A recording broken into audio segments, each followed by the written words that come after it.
Good afternoon. This is Derek Pizarro with AST Environmental. Thank you for joining us today. We'll begin here in just a minute. We're still waiting for a few people to enter the broadcast. Thank you.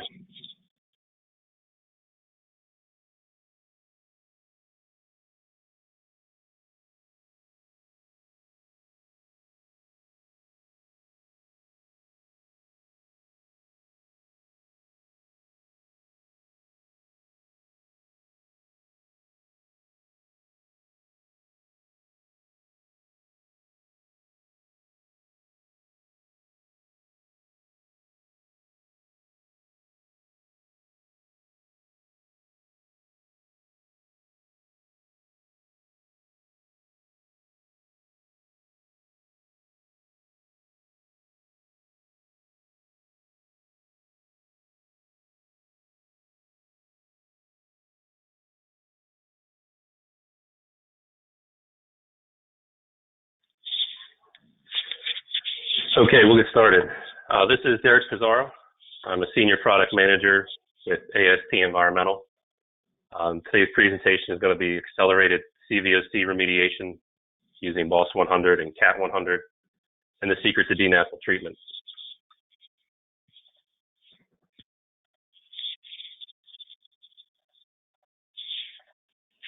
So first off, I'd like to say thank you all for joining us. This is our second time slot of the day. We thought we'd offer two of these because we know everyone's lives are a bit hectic right now for a multitude of reasons. But thank you so much for joining us. A few acknowledgments here. These webinars are being put on today by RPI. The RPI group is working together here this spring with AST Environmental and also Microbac Laboratories to present this spring webinar series. Kind of a total approach to whatever your site may throw at you. Today we're going to be focusing on cVOCs and accelerated degradation.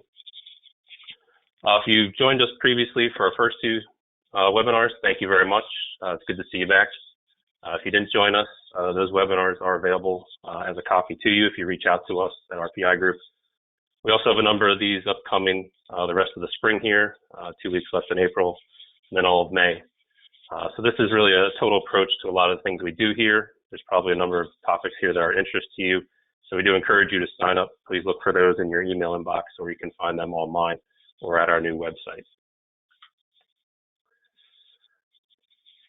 I thought I'd first start by talking a little bit about what the RPI group is, just to give everybody an opportunity to understand who we are in case you're not familiar with us.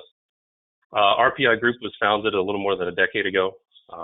It stemmed out of Remediation Products, Inc., who founded this technology, and AST Environmental collaborating to develop this network, this tripod of a process where we have RPI and their project support laboratory supporting AST on the project assessment design.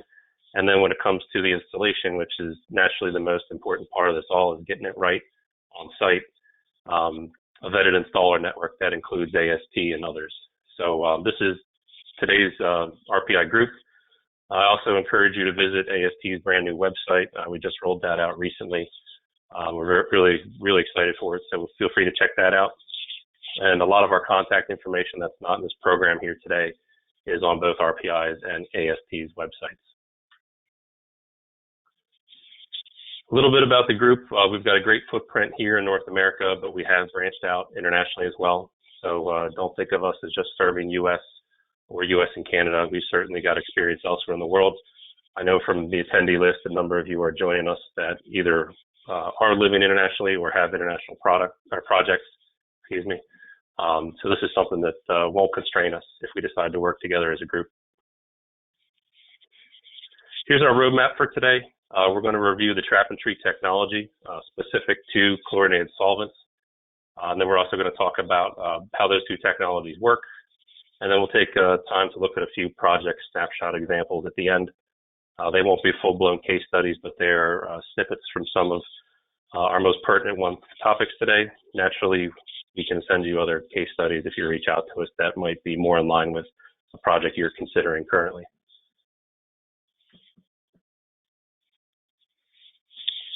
In terms of applications, these are slurry products we're going to be dealing with here today, but don't think that limits us on how we can utilize and apply these to your site.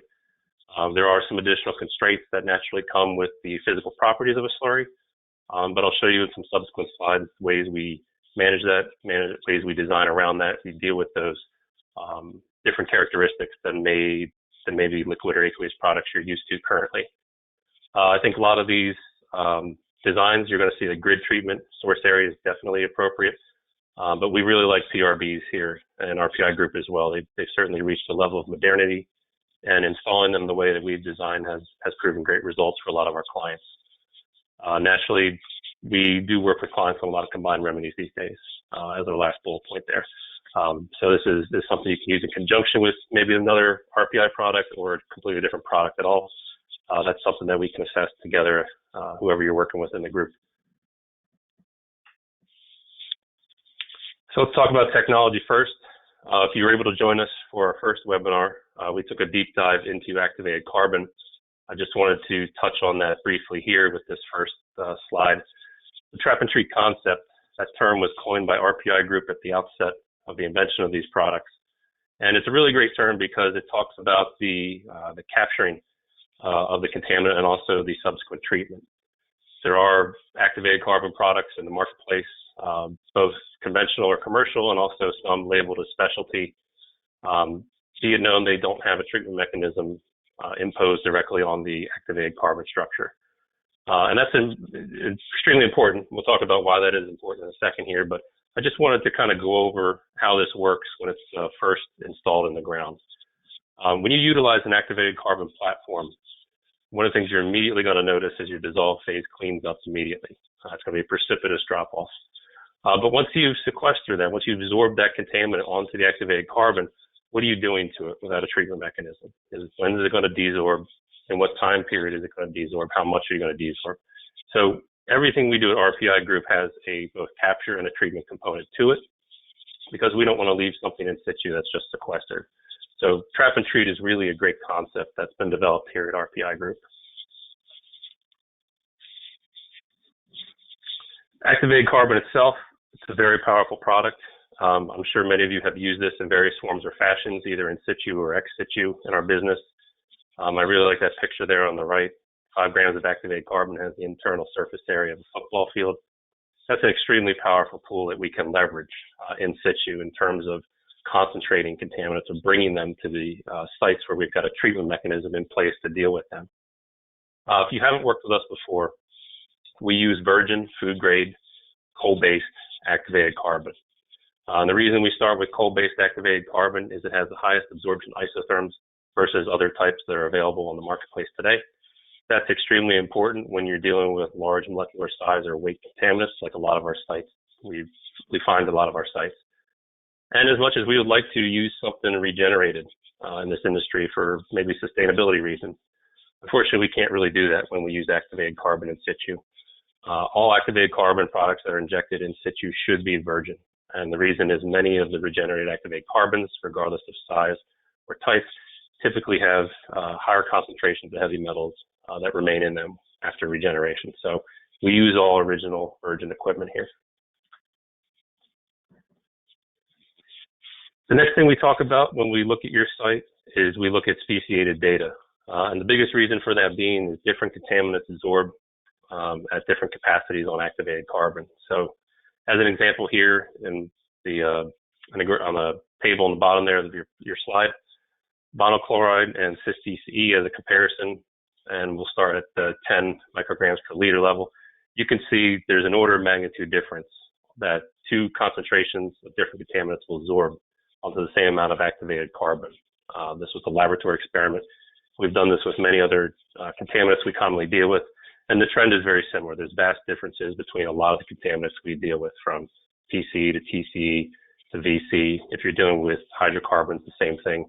You know, in the BTEX range, the same thing persists. So we have to look at activated carbon capacity at the outset for all of our designs when we look at your site. Since we're talking about chlorinated here today, we're going to start with BOS 100. This was the original trap and treat product for cVOCs in situ. Again, we mentioned this as a slurry. This here is a food-grade granular activated carbon. And the way we manufacture this product is we take food-grade granular activated carbon and soak it in an iron salt solution. And then we run it through a furnace, which impregnates the activated carbon with the metallic iron.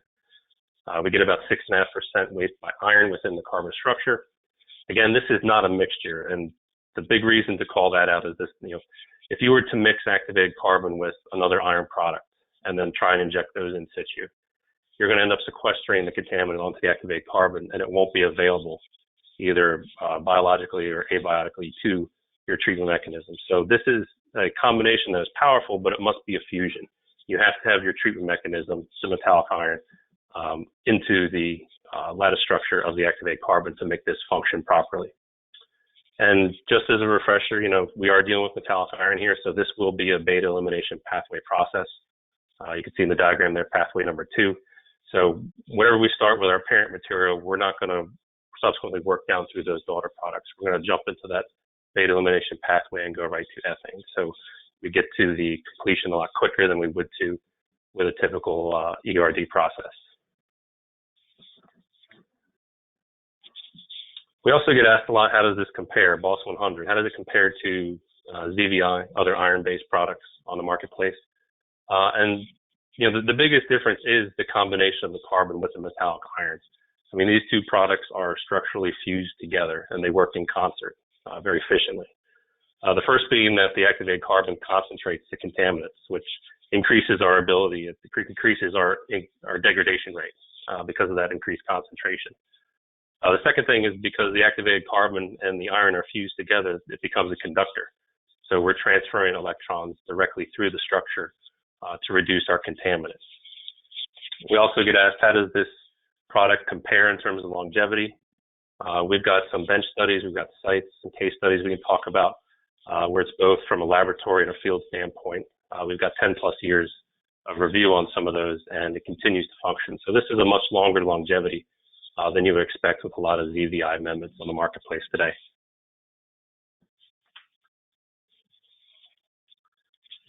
So a couple of years ago, we improved upon BOS 100. We developed a product called CAP 100. The best way to think about this is it is a marriage of BOS 100 and ERD. And I've got a little pictograph here of kind of how we're building out from BOS 100 because that's what we start with. So we take BOS 100, and into this mix, we add an electron donor, which is typically a food-grade starch. We add yeast, and then we add 2 bacteria consortiums. One of those consortiums is to break down the starch to generate electrons for this system, and the other is to work in concert with it for enhanced cVOC degradation.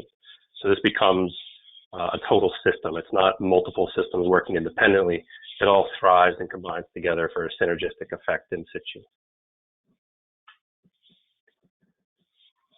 So let's drill down on that process. So if you've used BOS 100, which is an abiotic degradation process, we're designing around how much carbon, what our carbon demand is, and our iron demand as well. And the reason for that being is any process that's using metallic iron is depleting your iron to degrade your cVOCs. So how do we preserve the iron? Because if we preserve the iron and we have a system that continually generates electrons, we can continue to have this system function essentially in perpetuity. And that's really what we're doing here with CAP 100. So at the outset, in this example, your cVOC is being bound electrostatically to the activated carbon iron structure. Outside of that, we have facultative bacteria breaking down our starch, which is generating our electrons. And then because the iron and the carbon are one product, think of this as a conduit. It shuttles the electrons into the structure to the site where our cVOC is bound, and then it degrades it. So think of this carbon iron as an electron shuttle. We kind of coined the term CAT 100 off the term catalyst, because that's really what this is doing. It's catalyzing a process in situ to enhance degradation without depleting our iron. So if I had to really put this into layman's terms, think of this as a continuous electron pump that's going to supply electrons for cVOC degradation. In terms of applications, this product was really developed to address situations like DNAPL, mixed plumes. If you're doing a PRB settings where you may have significant mass flux, This is really a product that when we go through the remedial design characterization process, we can immediately identify as a better alternative to either your current proposal or sites where we're looking at using BOS 100 but may have extremely high concentration of cVOCs. We can decide up front early on if this is a better choice for your site. And within that, we know many of you are going to have mixed plumes. We're not just going to have one or two chlorinated contaminants at a site. So we can tailor the bacteria consortia to meet, SVOCs you're dealing with, alcohols, hydrocarbons, etc. So this can be tailored to fit your site if you're dealing with some strange or odd or less common contaminant mixes at your site.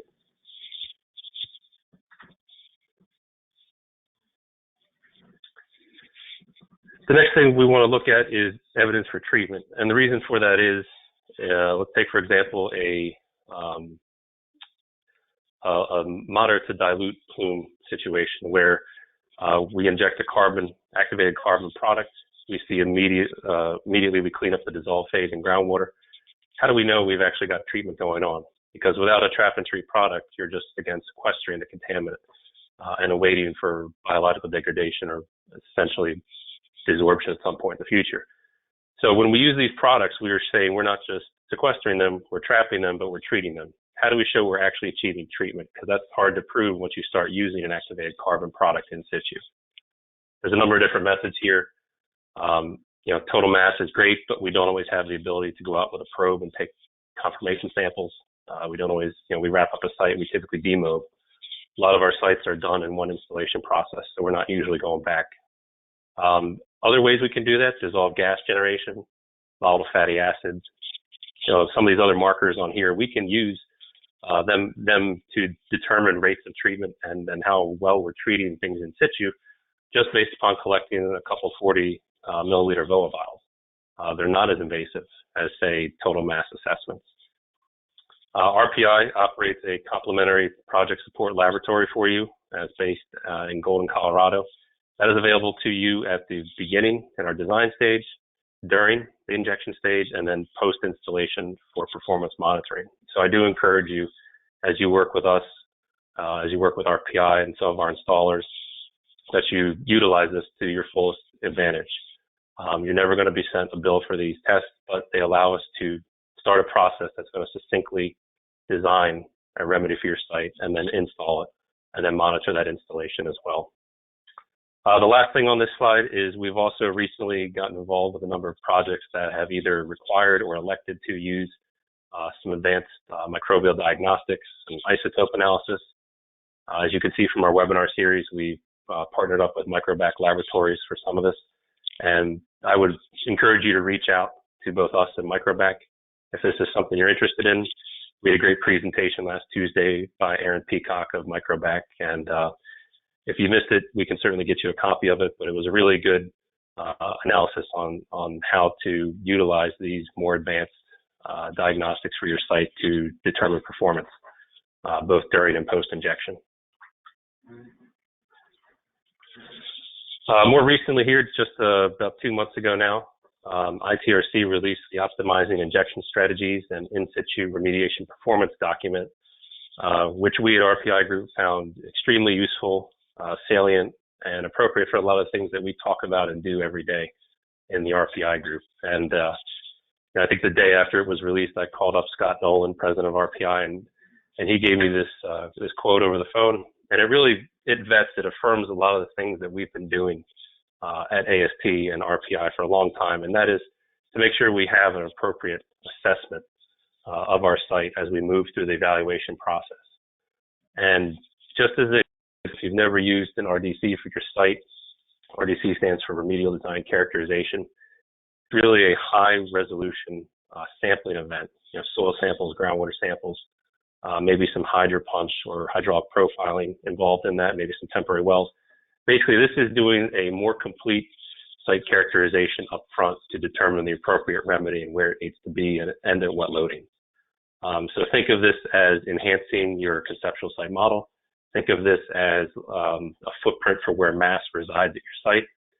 And regardless of the type of site you're doing, these type of measures, these type of procedures, really at the end of the day are to make sure you have an effective remedy in a shorter time frame and at a cost savings as well. So if you haven't read this document yet, I do encourage you to take a peek at it. It's a very useful tool. Section 2 focuses on RDC. So one of the last things I want to talk about, technology and testing wise, is really resides within that RDC. And we are in 2 weeks doing an RDC specific webinar. So if you're not familiar with this process or would like to learn more, please join us there on Tuesday, May 5th.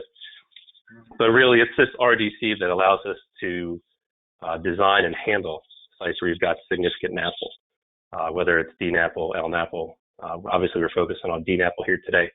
But by doing a more complete site assessment, we know specific loadings at specific intervals, at specific locations. It allows us to design where the PRB might reside if you're using one of those to bisect the plume or mitigate boundary off-site migration.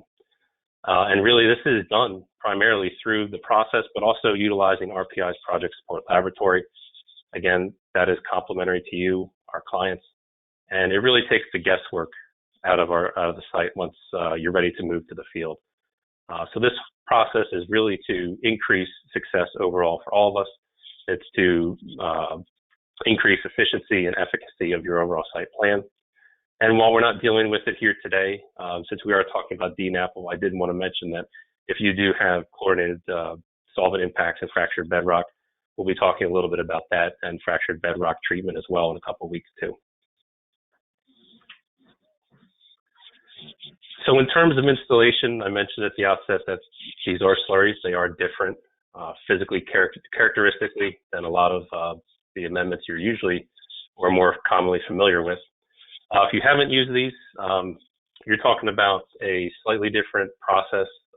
You have definitely different field equipment than you would see at a normal injection. You know, this isn't just a basic diaphragm pump or a trash pump or some geoprobe pump we're using here. These are very specifically designed systems.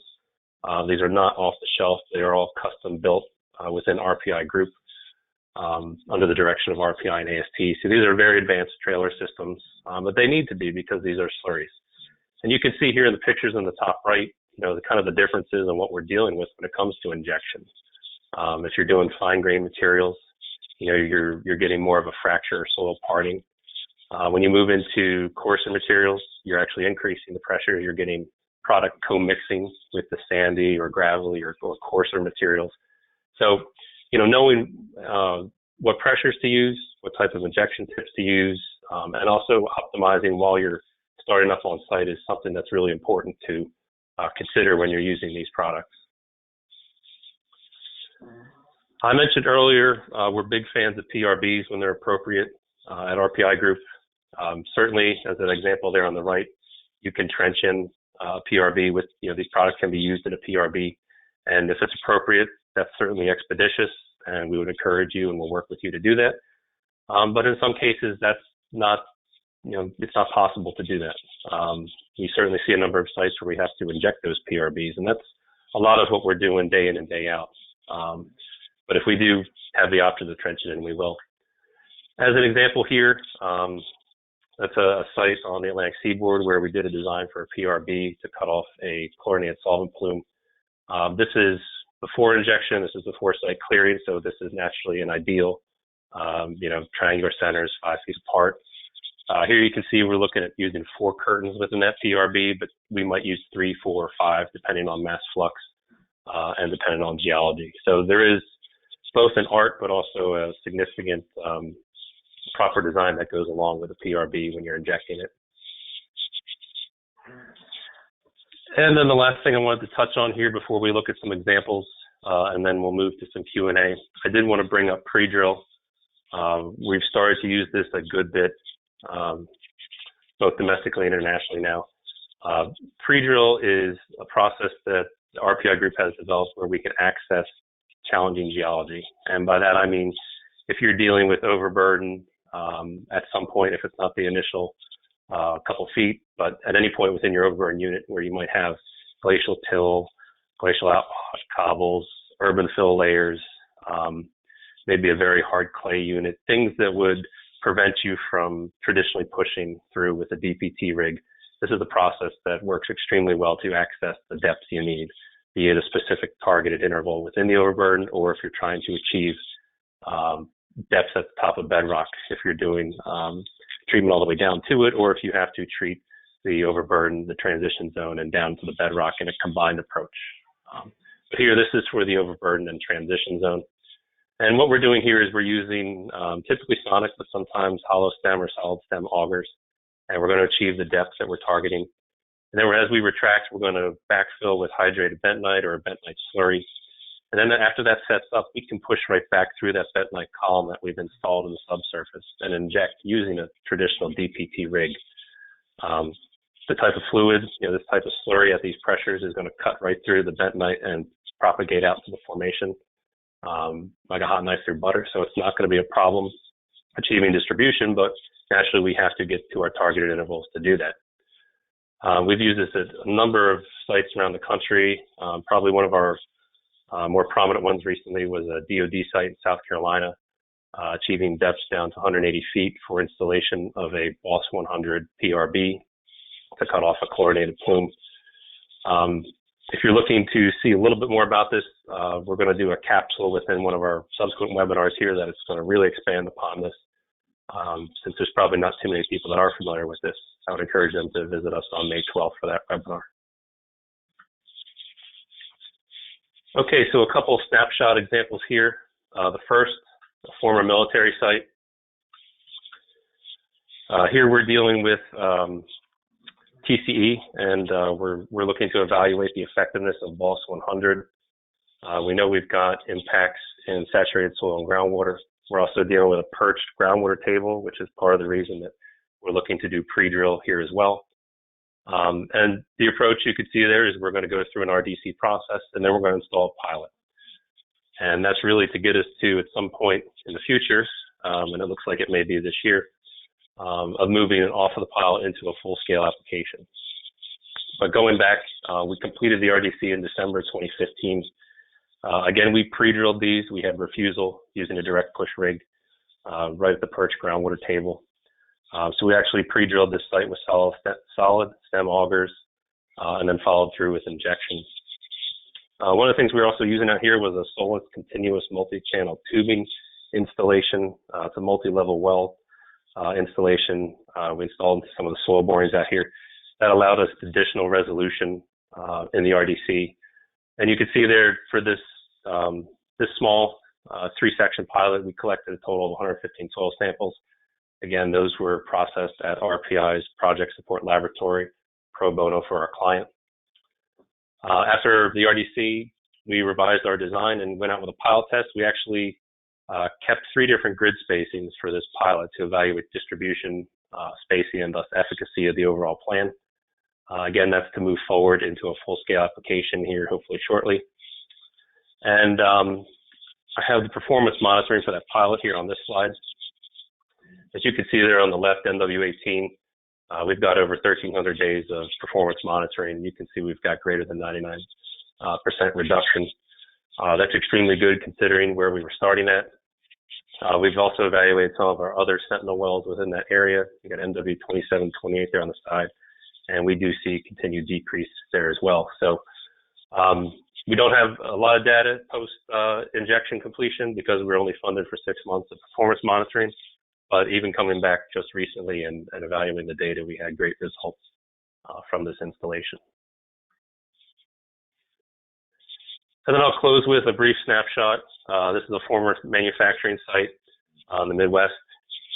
As you can see from the picture there on the left, we've got a degreaser source. We have a property boundary line that abuts a road, and then just on the other side of the road, we have our receptors, some row homes. And what we're looking to do here is significantly decrease contaminant migration. We're also looking to decrease total mass that's leaving the property. We've got saturated soil and groundwater significantly impacted with cVOCs here. And for that reason alone up front, this was going to be a CAT 100 install right from the get-go.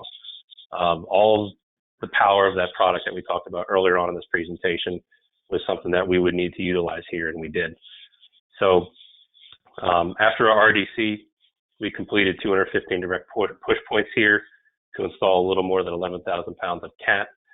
All this is on 5-foot centers, and I know some of you are probably looking at that call-out box there in the middle of the slide saying, wow, that's a lot of points. The biggest thing to note with the way that we install these products is, yes, they are slurries, but we're not held back by how fast we can pump. And by that, I mean, these pumping events typically take 15, 20, maybe 30 seconds of duration, and then we advance to our next interval. So really, we're not limited by what we can pump, we're limited by how fast we can probe in a day. So a lot of these designs, you may see a lot of points on the map, on your CAD drawings, but it's not really any slower, and sometimes it's even faster than a lot of your other traditional ISCO or ISCO events. Here's some monitoring data from MW71 that you saw on that last picture. We see a precipitous drop-off in TCE during and at the completion of our full-scale installation. And then we start to see the biological degradation, especially with regards to DCE and VC, continue. We also see these concentrations are rolling. If this was a different technology, you might classify that as rebound. But again, since we are using groundwater as our transport mechanism to transport mass from the soil once it's desorbed into the groundwater and then onto the activated carbon, this isn't, in our estimation, rebound. This is what we call an interim or rolling concentration. As the process regenerates, this will continue to happen as the carbon, as the product is broken down on the activated carbon, will continue to desorb more mass from the soil. So you see these cyclical spikes in concentration there. I do like at the end there, we see a good downward trend, and then we start to see a significant spike in ethylene. Again, this is a beta elimination process. Again, since this is a significant coupling of electron generation degradation process, that's a great signature to tell us that the biological degradation has really kicked off. We can also monitor some more traditional parameters like chloride, same well, MW71. And then lastly, I did mention we were starting to use microbial diagnostics more and more for these type of sites. Naturally, CAT 100 is a great fit for this. This is looking at the biological signature of MW71. And the brief snapshot on this slide is strong sustained bio. You're looking at significant increases of cell counts. If you focus in on some of the genes like the monochloride degraders, we didn't have any of those to start with. So this is a significant increase in the availability of biodegradation within that interim measure area. We usually, and it's based upon some other literature that's written by Lou et al., we typically monitor at cells, 1 to the 4th power. That's where you've got significant cell count. That's where you've really got increased degradation rates that are going to facilitate significant dechlorination. So this was a great site for us. There's great performance monitoring here, and this is something that you could implement at a lot of sites where you're using CAT to degrade cVOCs. So I'm going to end with the presentation there. We do have time for questions and answers. I'm actually going to bring into the conversation as well now Mike Mazzarese, who's my colleague in Colorado. He's a senior engineer with AST. And also the president of AST, Dwayne Guilfoyle, will join us as well. And the three of us can open this up to questions and give you some answers. Thanks, Eric. This is Mike Mazzarese. I'm going to be monitoring the questions. So if you do have them, you can use the little questions submittal portal there on the right-hand side. I'll be monitoring them for the next 15 minutes or so. So we'll kind of get through these. And if we do not get to all the questions, we will follow up with you individually afterwards. So, all right, Derek and Dwayne, let you start off with, talk about BOS 100, I guess CAT 100. You could answer this question independently regarding reapplication timeframes for the two different technologies. Say it again, reapplication timeframes, Mike, is that what you said? Correct, yeah. I mean, how often, when would you need to come back and reapply? And let's just say in a, Sure. PRB or a source area situation. So, but to answer that question, it's really driven by the total mass, whether you're in a PRB and you're looking at mass flux or whether you're in a source area and you complete your RDC and you determine what the total mass that is present. So most of the sites that we work on, we're designing a project to address the contamination with single injection event.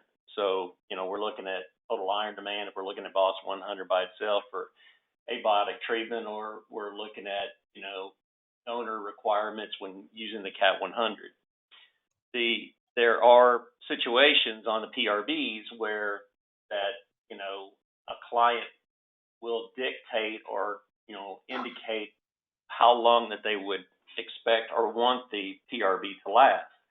And some of it may be driven by how much money that they have to spend at this point in time. So we can design sites to last for a specific period of time based on handling the mass flux, specifically in a PRB situation where we know that we're going to run out of iron, and then we would plan for an additional vent somewhere down the road. But overall, in most cases, we're designing sites to address the site with a single injection event, and that's really the strength of the product, is the longevity of the material once it's put into formation.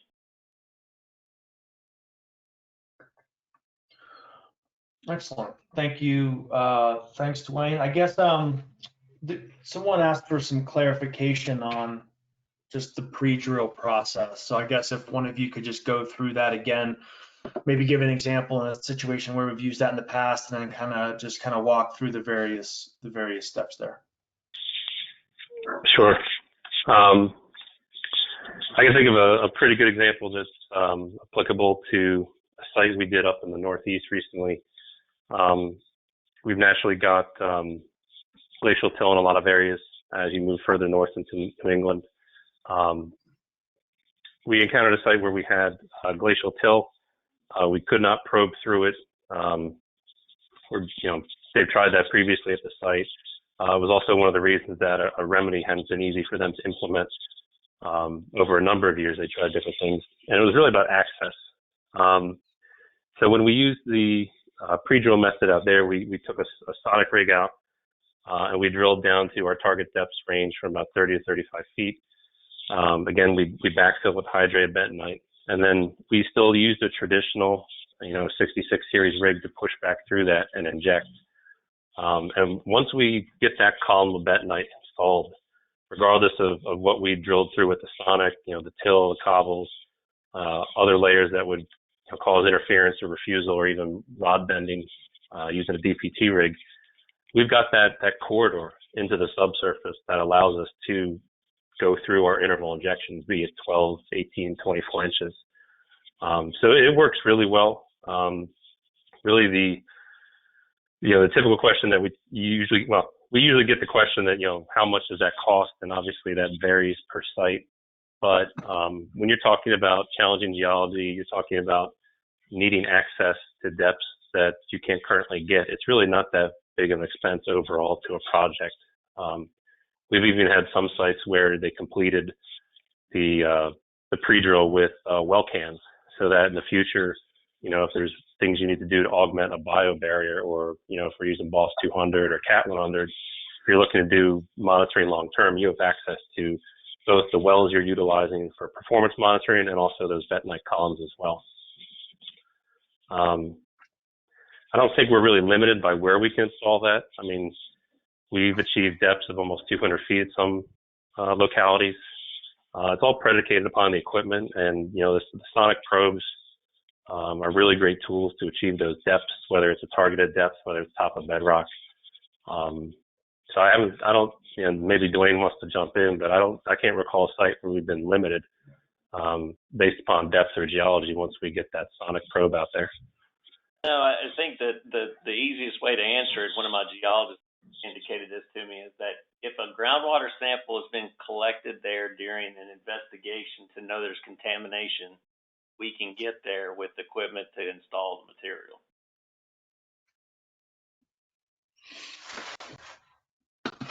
All right, so let's see here. So someone's asking a question about tilt meters. So, as you know, tilt meters are used in large-scale hydraulic fracturing applications. So the question is, when injecting into shallow environments, have you had to use tilt meters to quantify amount of lift?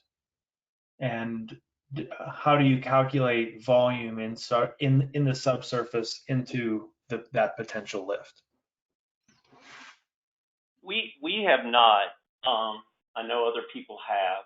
When we're working around sensitive areas, we have done pre-surveys of just elevations of slabs. I mean, to the the hundredths of an inch, kind of as far as accuracy on the actual slabs themselves, in order to just verify that there hasn't been any lift or anything of that nature.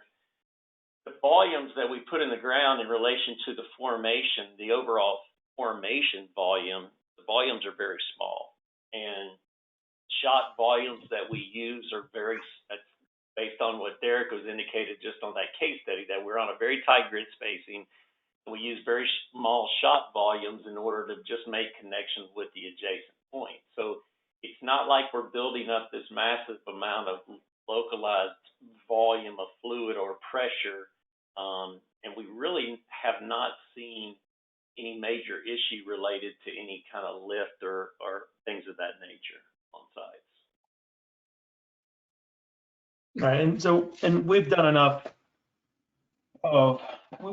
projects inside of structures over the years, and a lot of those being shallow. And I think again, the key is that when you're on that 5-foot spacing, you might be talking about 10 to maybe 20 gallons at most per interval. And so it's quite a bit different when you're thinking about large scale hydraulic fracturing applications where you may be putting in thousands of gallons and trying to propagate a 20, 30 foot ROI, for example. Correct. Okay. All right. Last question would be, if you want to submit some samples to RPI for an RDC, what's the process to do that? Well, I think the best way to go about doing that is to speak with one of the senior managers here at AST to start.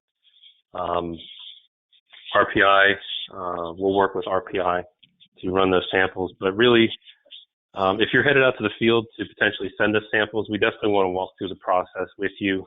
We want to go over the vertical sampling intervals.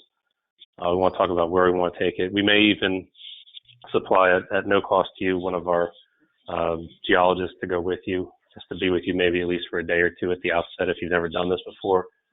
A number of things we commonly see that unfortunately happen are either too much headspace, maybe jars not completely filled for soil, down to we have the RPI lab is a USDA permitted lab, so there's slightly different procedures for many of us because we reside in either Japanese beetle or fire ant quarantine zones. So there's a little bit different approach to packing the cooler, but it's not that big of a headache, but it does make a difference in the procedures on the receiving end.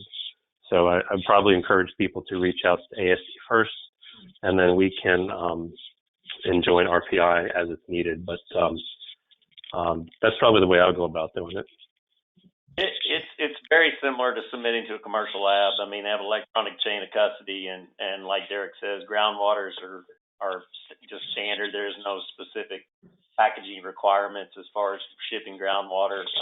Soils are where it becomes more a little more double bagging a couple things. But it's a pretty easy process once you understand it. We have a PowerPoint presentation that shows you how to walk through that whole process, make it pretty easy for you. All right. Thank you, guys. Those are all the questions that I have in my inbox. If anyone has any follow-up questions, Derek's contact information is right there. So Derek, I'll hand it back over to you and let you wrap up and close us out.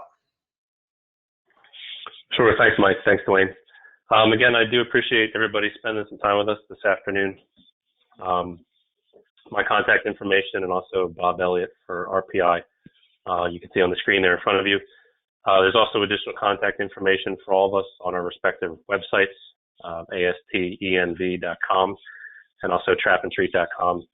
There's also some additional resources there as well. And if you haven't seen the new AST website, definitely check that out.